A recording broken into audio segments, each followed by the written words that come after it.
L'algorithme source, chapitre 12. Personne n'est immortel. Killian roulait dans la nuit, incapable de penser. Il roulait droit devant. Le sol irrégulier, parsemé de pierres, de touffes d'herbe, plus ou moins imposantes, de creux et de bosses, rendait sa conduite chaotique. Il se maintenait difficilement en équilibre sur la moto. Les phares du deux roues éclairaient à peine, et malgré cela, il fonçait. Il ne voyait quasiment rien, et la roue avant percuta un obstacle. Il bascula par-dessus le guidon et atterrit sur le sol dur quelques mètres plus loin. Il se releva pantelant et groggy. Il chercha la moto des yeux et se dirigea vers elle, guidé par la lumière avant qui bégayait dans la nuit. La roue avant était voilée. La fourche avait pris une étrange inclinaison. Il était maintenant à pied. Mais il fallait qu'il avance. Il devait sauver son amour des griffes de ce géant terrifiant. Sans vraiment savoir où il allait, il continua, droit devant lui. Le ciel nocturne brillait de 1000 étoiles, mais ce n'était pas suffisant pour qu'il puisse s'orienter correctement. Il marchait à l'aveuglette, cherchant au loin une lueur, quelque chose qui le guiderait. Il se surprit à adresser une prière dans le vide. Il avait l'impression de tourner en rond. Il reflua en lui le doute qui montait. Il allait se perdre. Il ne retrouverait jamais Gaby. Il allait mourir ici, bouffé par une bête sauvage. Mais à chaque fois, il reprenait le dessus. Non, il n'abandonnerait pas. Il trouverait cette cité. Mais l'horizon restait désespérément vide. Et le désespoir le gagna, abattant sournoisement les piliers de sa volonté. À un moment, il trébucha sur une pierre. Ce n'était pas la première fois, mais cette fois-ci, il ne se releva pas. Allongé, de tout son long dans la poussière, le corps légèrement tordu, il se mit à pleurer. Une plainte que nulle oreille ne pouvait entendre. Recroquevillé sur lui-même comme un enfant abandonné. Killian était pourtant un battant. Non, s'ordonna-t-il. Tu ne peux pas baisser les bras. Elle t'attend. Elle sait que tu vas venir la délivrer. Lève-toi! Bon sang, lève-toi! Que dirait grand-père s'il te voyait comme ça? Il prit appui sur ses mains et se releva péniblement.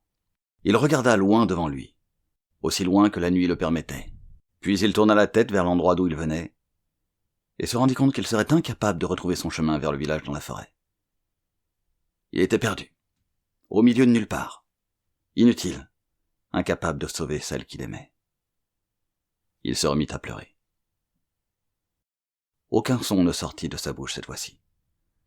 Juste de l'eau coulant le long de ses joues. Et de nouveau le désespoir. Ressaisis-toi! Mais il n'y arrivait pas. C'est alors que loin derrière lui, il perçut un bruit de moteur. Des engins qui roulaient dans la nuit et qui venaient dans sa direction. Il releva la tête et vit effectivement dans la pénombre des lumières de quelques véhicules. Ils allaient passer à une centaine de mètres de lui, sur sa droite. Il ne bougea pas. C'étaient probablement des pillards qui retournaient vers leur cité, mais il ne bougea pas. Il les regarda passer, hagards. Ils étaient au nombre de 2, et celui de derrière, avec ses gros phares, éclairait l'autre qui le précédait. Killian crut un moment que c'était le combi conduit par Pierre, suivi par le méca d'Ethan transformé en pick-up. Puis il en fut sûr. Oui, c'était bien eux. Il leva une main dans la nuit, s'apprêta à crier pour attirer leur attention, mais il méritait peut-être de mourir ici. Le visage du pillard qui l'avait martelé de poing, jusqu'à la mort, surgit du néant. Il revenait d'entre les morts pour le hanter, pour qu'il paie son tribut. On ne tue pas impunément. Il pouvait voir son œil crevé, sa mâchoire fracassée, et le sang qui ruisselait. Le visage le fixait de son seul œil valide, et puis la peau se mit à se détacher et à tomber par morceaux, révélant l'os du crâne. Et le mort se mit à ricaner. Tu m'as frappé! À mort! À mort! Ils vont la baiser! Ils vont la baiser! Cette vision horrible s'estompa. et fut remplacé par le doux visage de Gabriel. « Kylian, aide-moi !»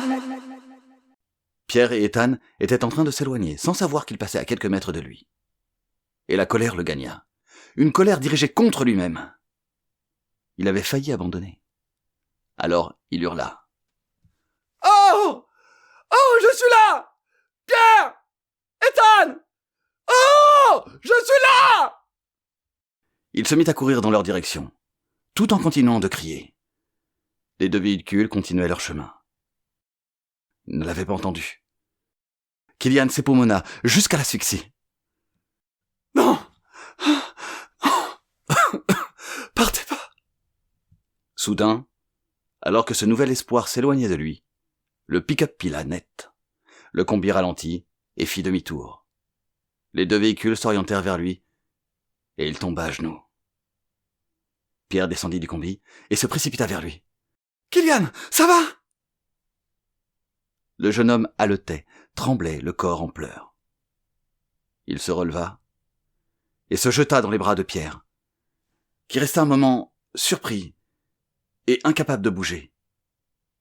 Puis il referma ses bras autour de Kylian et lui tapota gentiment le dos.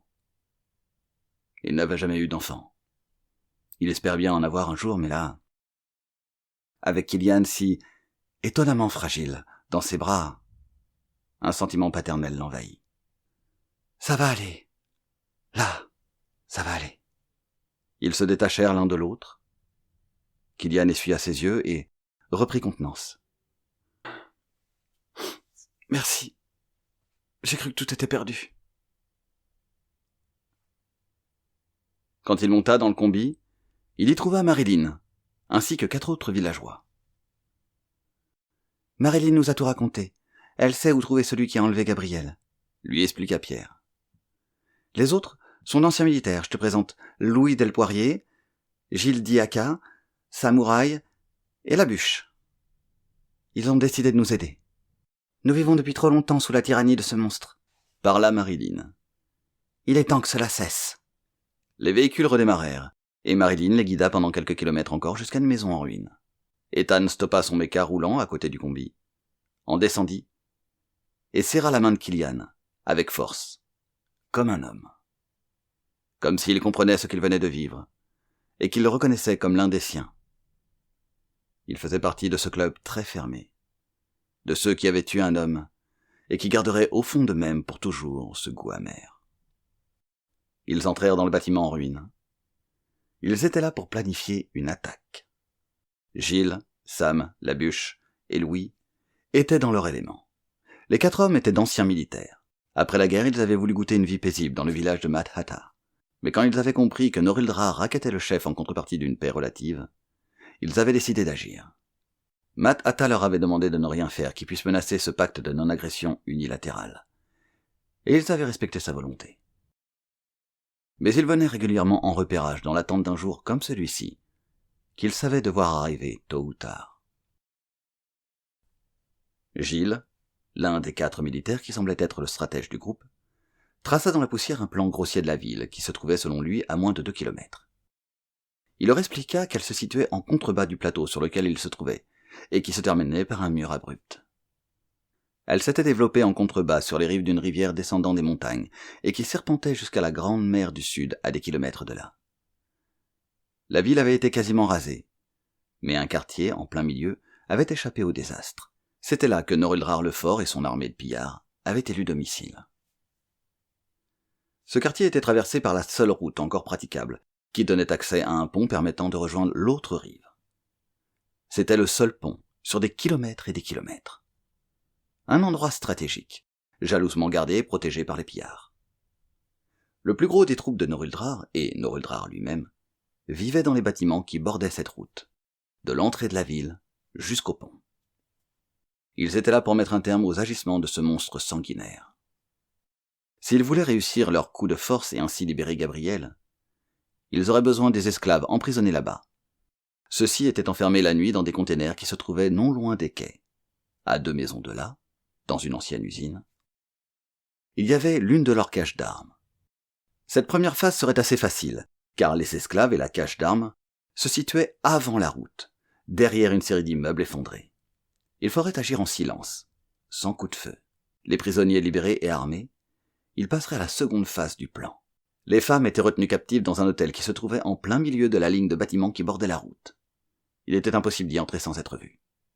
Au préalable, ils allaient devoir attaquer les extrémités de cette route. D'un côté le checkpoint, de l'autre la Grand Place, qui précédait l'entrée du pont. Au bord de la Grand Place, il y avait un immeuble qui servait de dortoir à la majorité des pillards. Au pied de celui-ci étaient garés leurs véhicules. Il fallait les détruire. Ainsi faisant, ils les paralyseraient et bloqueraient l'accès du pont, empêchant l'arrivée de renforts par l'autre rive. Quand le rôle de chacun fut déterminé, ils se mirent en marche. Les esclaves hommes parqués dans des containers sans fenêtres à même le sol et avec de toutes petites grilles d'aération ne pouvaient pas s'échapper. Les containers n'étaient donc gardés que par 2 pillards. Gilles et Sam s'en occupèrent, sans difficulté. Pendant ce temps, Louis Delpoirier et la bûche s'infiltrèrent jusqu'à la cage d'armes. Et de quelques coups de couteau bien ajustés, ils tuèrent les pillards qui gardaient le lieu. Ils s'emparèrent des armes et rejoignirent Gilles et Sam qui terminaient de libérer les esclaves d'un 3e container. Marilyn, Pierre et Kélian faisaient le guet, et pour l'instant, tout était calme. Ethan, quant à lui, attendait dans son méca, en haut de la falaise. Quand le signal serait donné, il sauterait sur la ville. Dans la cage d'armes, ils avaient trouvé des explosifs, comme ils l'espéraient. Pendant que Louis Delpoirier et la bûche prenaient avec eux un petit groupe d'hommes, libérés et armés, pour se diriger vers le checkpoint, Gilles et Sam se faufilaient vers la Grand Place, pour poser les explosifs. À la suite de quoi, ils revinrent au container, réunirent un autre groupe d'hommes, et se postèrent près de la Grand Place, en attendant le signal. Marilyn, Kélian et Pierre s'équipèrent à leur tour. Pierre n'était pas à l'aise avec le pistolet qu'il avait en main. Il allait peut-être devoir s'en servir, et il se sentit légèrement fébrile à cette idée. Mais il ne pouvait plus reculer. Avec le dernier groupe d'hommes libres, ils se faufilèrent jusqu'à un immeuble décapité qui se trouvait en face de l'hôtel des femmes, de l'autre côté de la route. Louis Delpoirier était allongé, son arme bien calée contre son épaule, l'œil dans le viseur. Dans sa ligne de mire, le pillard en haut du checkpoint, tel une vigie en haut du mât. Il était attentif, au contraire de beaucoup des pillards. Il prenait sa tâche au sérieux. Avant la guerre, c'était peut-être un garçon ordinaire, bon à l'école. Peut-être que si Arcadia n'avait pas sombré dans le chaos, aurait-il fait quelque chose de sa vie. Et peut-être que si le monde pansait ses blessures et arrivait à se reconstruire, il aurait une chance de devenir quelqu'un. Mais personne ne le saura jamais. Louis Delpoirier tira, et le pillard, touché en plein front, mourut sur l'instant. La déflagration du tir se répercuta en écho contre les parois des murs. C'était ça le signal. Ethan, dans son méca, en haut de la falaise, s'élança dans le vide. Gilles et Sam activèrent les explosifs, et une boule de feu embrasa l'air. Les vitres furent soufflées, les bâches prirent feu, et des cris accompagnés d'un remue-ménage se fit entendre dans le dortoir des pillards, au pied duquel leurs camions, leurs voitures et leurs motos n'étaient déjà plus que des tas de ferrailles rougeoyants. Quand les premiers pillards sortirent de leur bâtiment, Ethan avança sur la Grand Place, son arme démesurément grande dans les mains de son méca. Ces maudits pillards. Il était temps que leur règne prenne fin. Ethan se mit à tirer. Ses balles fusaient et les corps fauchés tombaient au sol ou étaient propulsés en arrière. La Grand Place était en feu. Des véhicules explosaient encore sous la chaleur incandescente. Ethan répandait la mort par le canon de son arme. Des cris d'alerte, d'agonie, de haine montaient de partout. Si l'enfer existait, les pillards y goûtaient pour la première fois. Et ceux qui survivraient garderaient pour toujours en mémoire l'image de ce démon métallique sur lequel la fournaise se reflétait, comme si ce monstre et le feu ne faisaient qu'un. La première vague de pillards avait été cueillie par surprise, et les hommes morts baignaient dans leur sang. Toute l'attention des autres pillards était braquée sur le méca, et Gilles, Sam et les hommes libres en avaient profité pour s'infiltrer dans le dortoir par la porte arrière. Les pillards réagissaient bien sûr à l'attaque d'Ethan, et lui tiraient dessus. Pistolets, mitraillettes, bazookas. Ils utilisaient tout ce qu'ils avaient sous la main. Ethan s'était retranché derrière un immeuble en ruine et avait activé son bouclier électrostatique. Cette pluie meurtrière ne dura pas longtemps. Gilles et ses hommes, par derrière, vidèrent leur chargeur. Quelques pillards réussirent à s'échapper tout de même. Mais ils n'étaient plus une menace. L'armée de Norildrarlefort venait de perdre plus de la moitié de ses effectifs. Pendant ce temps, alors que Louis et la bûche prenaient le contrôle de l'avant-poste, Marilyn, Pierre et Kilian investissaient l'hôtel. C'est à ce moment précis que Gabrielle s'éveillait dans son corps terrien. Elle ne comprenait pas comment elle avait pu revenir sur Terre. Était-elle morte dans cette chambre immonde ? Mais, sans se l'expliquer, elle savait que ce n'était pas le cas. Son corps arcadien vivait toujours. Elle en était persuadée. Mais alors, comment avait-elle fait pour revenir ici ? Par sa propre volonté ? Elle avait fui au plus profond d'elle-même. Elle envisagea la possibilité que, puisqu'elle existait en deux endroits, elle pouvait s'y projeter par la force de son esprit. Ce qu'elle avait subi là-haut, ce qu'elle continuait de subir peut-être, l'aurait obligée à puiser loin en elle une force qui l'aurait permis de revenir sous le monument des droits de l'homme ? Peut-être, oui. Incrédule, elle sortit lentement du sarcophage. Elle percevait, à travers les vitres légèrement opaques des deux autres caissons, les corps de Pierre et Kilian. Une angoisse la gagna. Et si jamais ils ne revenaient pas ? Elle serait de nouveau seule ici.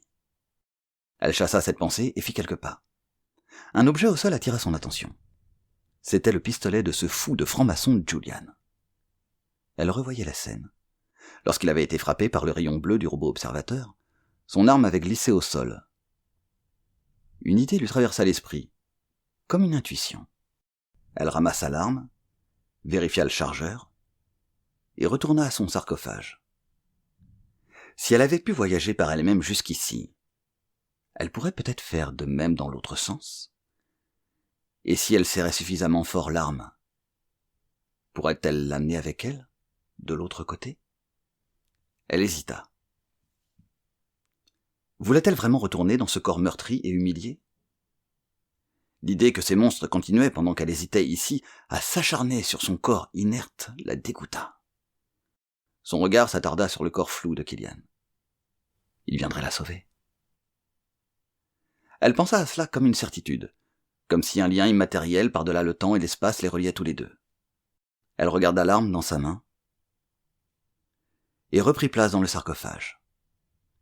Le sas vitré se referma sur elle et elle se concentra. Pourvu que ça marche. De nouveau la pénombre l'envahit et elle s'enfonça, loin en elle. Kilian et les autres avaient profité de la confusion pour se faufiler jusqu'à l'hôtel. Mais les explosions et les tirs avaient alerté ceux qui dormaient encore. Quand ils entrèrent dans le hall d'accueil de l'hôtel, ils furent reçus par une rafale de mitraillettes. Kilian se jeta au sol. Pierre et Marilyn coururent jusqu'à la porte de droite, au pied de l'escalier. Un des hommes qui les accompagnait fut touché à la jambe, puis au cœur, et s'effondra sur l'instant. Les autres répliquèrent.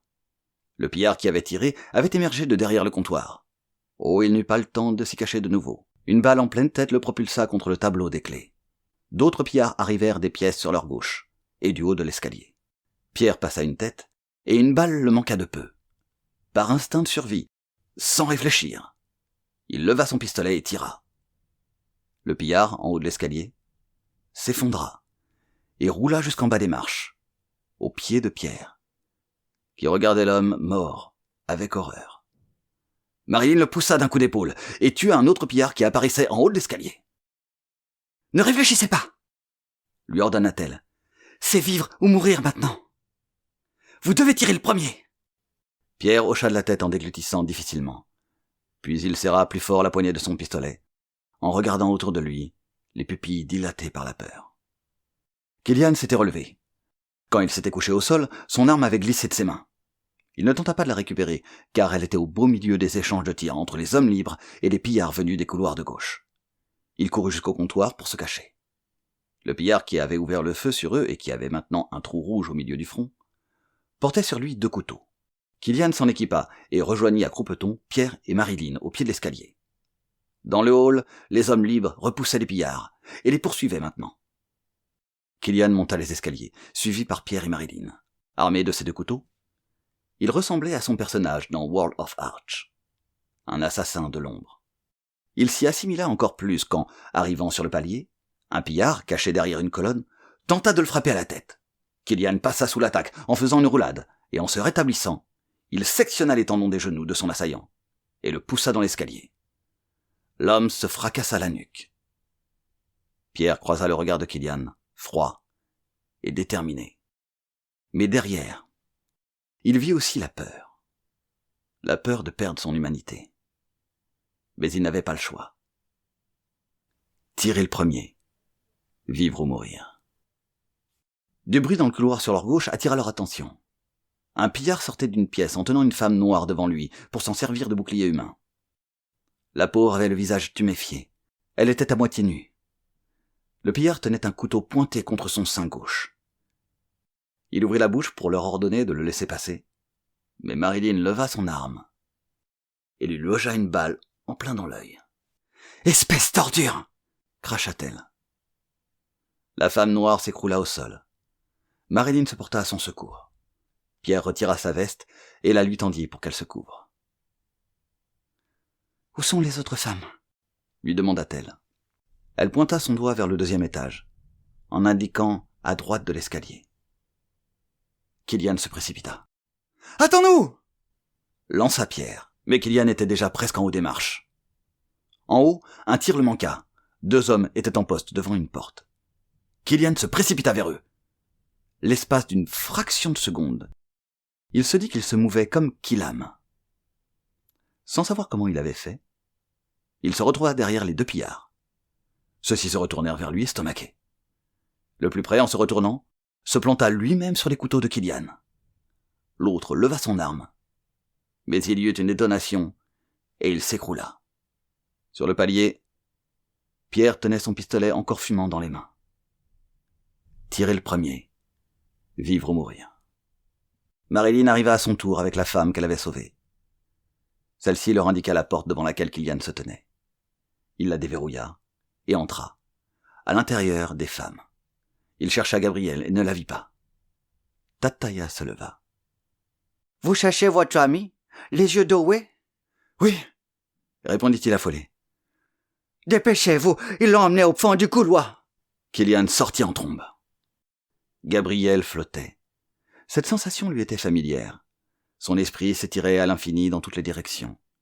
Elle était partout et nulle part à la fois, comme morcelée et dispersée au-delà de toute chose. Puis ces bouts d'elle-même convergèrent en un point. Et elle fut de nouveau elle. Un murmure d'abord, éloigné, puis de plus en plus tangible se fit entendre. Un râle haletant. En même temps que ce bruit de bête en rut, la douleur et toutes les sensations de son corps violé la submergea, au point qu'elle faillit en vomir. Dans cette prise de conscience, elle entendit vaguement l'homme qui était sur elle lui parler, avec la voix d'un débile profond. « Ça revient à toi, ma mignonne. C'est pas du genre à me taper des cadavres, mais t'es bonne. C'est pas morte, t'es mieux ?» dit-il en lui expulsant son haleine fétide au visage, et en se remettant à buter son bassin contre le sien. Elle ne cria pas, ne dit pas un mot. Dans sa main, elle sentait le poids de l'arme qu'elle avait rapportée avec elle. Elle entendait au loin des bruits, des déflagrations, des cris. Mais il fallait qu'elle reste concentrée. Elle essaya de monter rapidement le revolver qu'elle avait en main vers la tempe du débile qui la violait. Mais son corps était si faible. Son esprit était fort, mais son corps avait trop souffert. Son mouvement attira l'attention de l'homme. Il vit l'arme, tenta de s'en saisir. Gabrielle résista. Et dans la lutte, ils basculèrent tous les 2 au sol. Kilian courait dans le couloir. Soudain, il entendit le tir d'une arme qui provenait du fond du couloir. « Gabrielle !» hurla-t-il. La porte d'une des chambres était grande ouverte. Un limiteux se trouvait au milieu. Par terre. Un homme était allongé sur Gabrielle. Et du sang coulait. « Gabi ! Non !» Il agrippa la chemise de l'homme et le tira sur le côté. Le pillard était mort. Gabrielle ouvrit les yeux. Elle n'arrivait plus à bouger. Ce corps dans lequel elle était revenue avait subi bien trop de souffrances. Elle sentait son esprit partir sans pouvoir le retenir. Kilian la prenait dans ses bras. Elle était heureuse. Si elle devait mourir maintenant, ce serait dans les bras de son bien-aimé. Le visage livide de Gabrielle contrastait avec le rouge autour d'elle. Kylian émit une plainte. « Gabrielle, mon amour !» Il s'agenouilla près d'elle et souleva délicatement sa tête lourde et sans vie. « Non, non, je t'en prie, reviens. Excuse-moi, j'ai pas été assez rapide. Mon amour. » Les mots s'étranglaient dans sa gorge nouée. Il leva les yeux au plafond perdu, impuissant face à l'abrupte vérité de la vie. Comme un simple fil qui s'étend vers l'infini, mais que le temps élime peu à peu. Dans le meilleur des cas, la vie suit le fil du temps, et lorsque le dernier filament cède, l'être vieillissant chute pour toujours. Mais ce fil est la proie de multiples dangers, dès le premier jour de son existence. Kylian ne pouvait se résoudre à ce que ce soit la fin. Il s'imaginait être un titan tenant chacun des deux bouts du fil pour qu'il ne rompe pas. Mais que pouvait-il faire? En cet instant, il était si seul et si faible. Gabrielle n'était pas morte, mais elle était de nouveau dans son corps terrien. « Non, c'est pas possible. Kylian !» pensa-t-elle. Elle s'imaginait la douleur qu'il devait ressentir. Là-bas, il la croyait morte.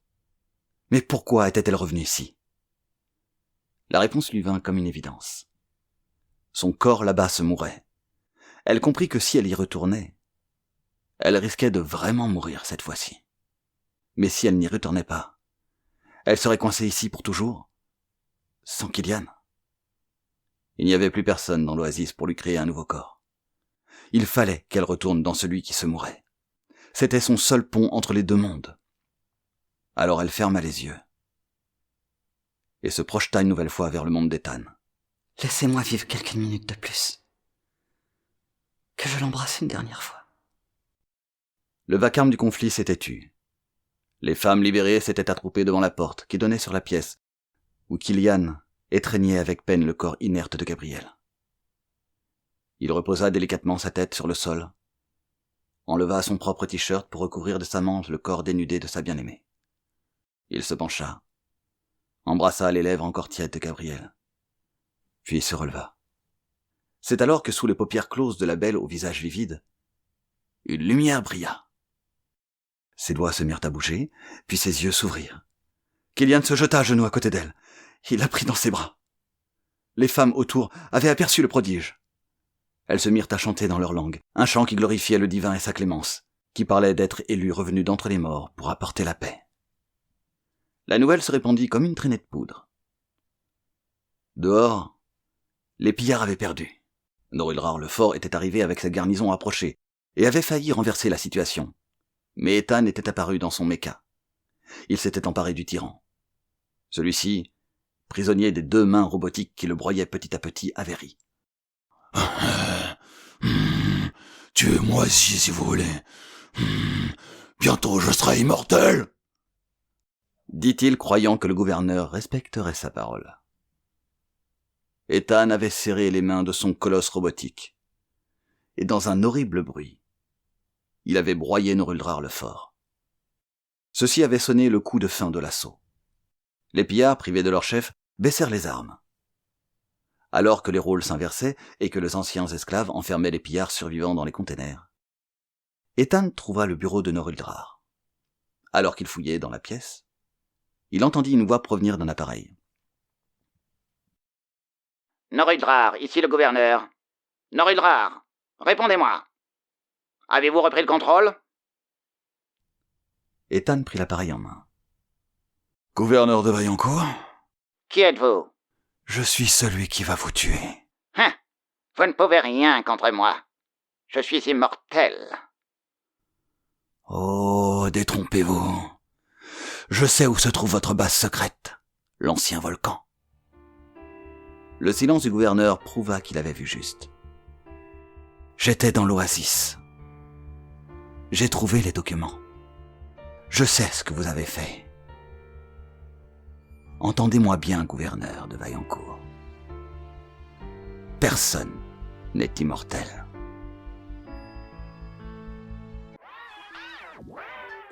Guidé par la lumière avant qui bégayait.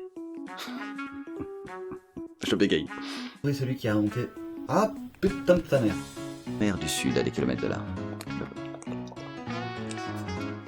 Je refais. Ceci. Je suis. Immeuble. Vas-y, quand tu veux. Il ouvrit la bouche pour leur ordonner de les laisser. Il ouvrit la bouche pour leur ordonner de le...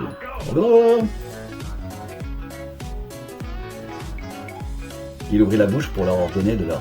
Oh putain. Il ouvrit la bouche pour leur ordonner de le laisser passer, probablement. Il ouvrit la bouche pour leur ordonner de le laisser passer. Mais malgré tout.